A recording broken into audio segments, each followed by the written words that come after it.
All right, what's going on, guys? Welcome to our first ever podcast. We're very excited to get started. My name is Davis. This is Micah.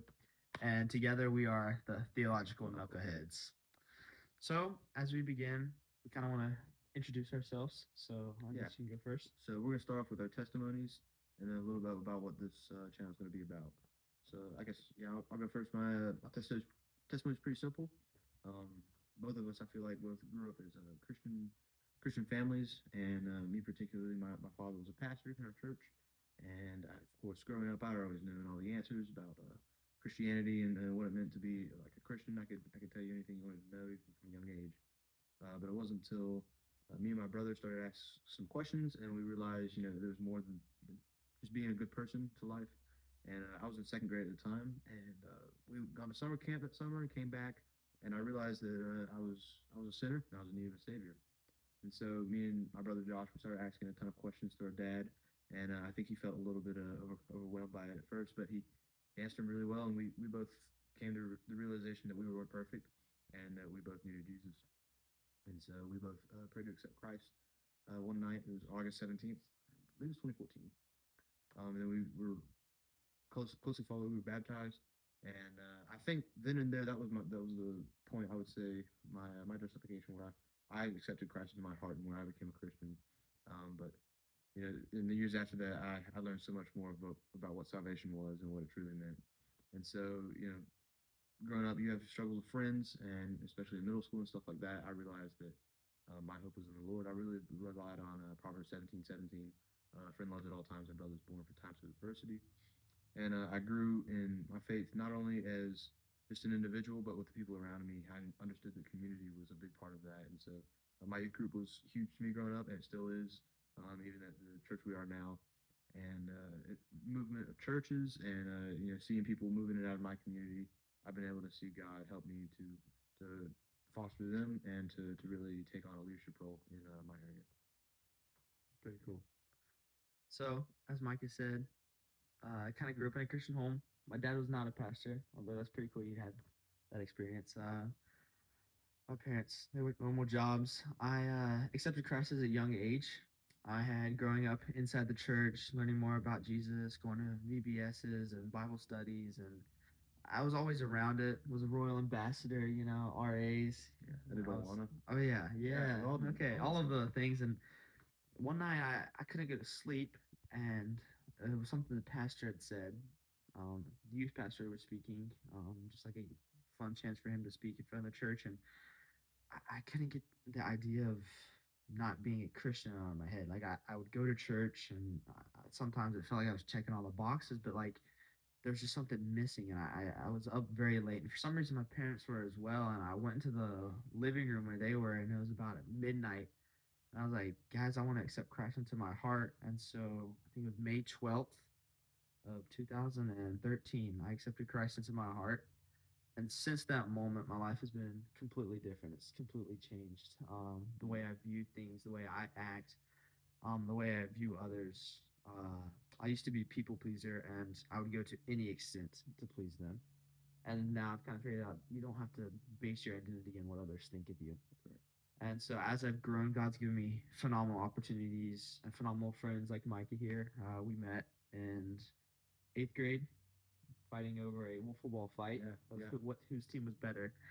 And since then, we've just grown in our friendships. I had the chance to live overseas, and during that time over there, I very much felt the call to sharing the gospel and ministry. And I think I had accepted Christ, and I continued to go to the church and continue growing my relationship. And when it was tested, it was really cool to see that God was actually real and how He worked and used my life. So that's just a little bit about us and our testimonies and kind of how we've gotten to where we are. We were just friends growing up. Our families actually knew each other from a young age, which was kind of cool. But what do you think the purpose of this channel should be? What do you see that as? Yeah, so I think it's pretty simple. If you've heard both of our testimonies, you can see that we both have a passion for the gospel and for truth, and I think we both understand that God's called us to be relayers of that truth, and to as all Christians are to be correspondents of the gospel and to reflect Christ in your daily actions. But I feel like there's a special call for some people, and so the purpose of this channel really will just be to highlight the gospel and highlight truth, to uphold it from a biblical standard, and to look at the world around us and say, okay, how does Christ see the world, and how should we respond to the world around us through a biblical manner? Yeah. Yeah. So I think throughout this podcast, we're going to be tackling some very intense topics of Yeah. what is, why do we need it, what is certain aspects in this world, and I think that'll be very cool to unpack and stuff. But to viewers listening and stuff, what do you think they should expect to get out of this channel? I think they should expect truth. Hopefully, I want to relay the truth. That'll be a big part of what I think we do, and I think we want to show what we see and give an insight of that, but also do so from a biblical perspective. And to be completely honest, I want to share what God's given us, because I feel like both of us have grown up in church, and so the Bible says, "Too much has been given, much will be required." So we've received a lot, and I feel like God is calling us to give back to those around us. So I want to give the small bit of wisdom that we've acquired in 17 years of living, but I feel like it's important for Right. those around us to hear. And do you have to go to church or be a Christian to listen in? I don't think you do. I think anybody could listen, and I feel like it's important for anyone to open up their hearts and minds to hear what we got to say. Yeah, I think it'll be a fun journey. We don't really know where we're going to go with this. We just know we kind of want to come together, share more about Christ, reach a different platform that neither one of us have ever done before. And through that, we want to see where this will go and how we can impact other people.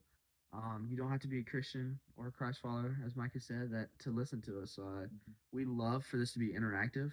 So if you ever have a question or a thought that comes to your head, if you want to just leave it in the comments below or somehow get in touch with us, we'd love to sit down and just chat about that and try to get through an answer. And if it doesn't meet what you're asking, ask it a different way or get back with us. Hey, that's a good idea, but I was also looking at it this way.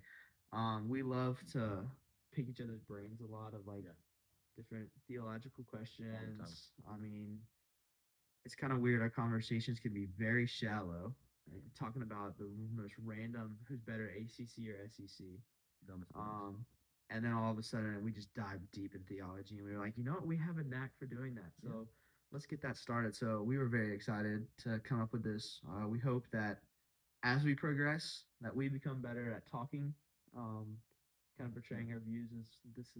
It'll be rough to start, but I think it'll and I think it'll sharpen each other up a little bit. I think so. Yeah. So we're excited. We hope that you tune in a few times and just give us a listen and see where this goes. Mm-hmm. Thank you. That'll be good. Yeah.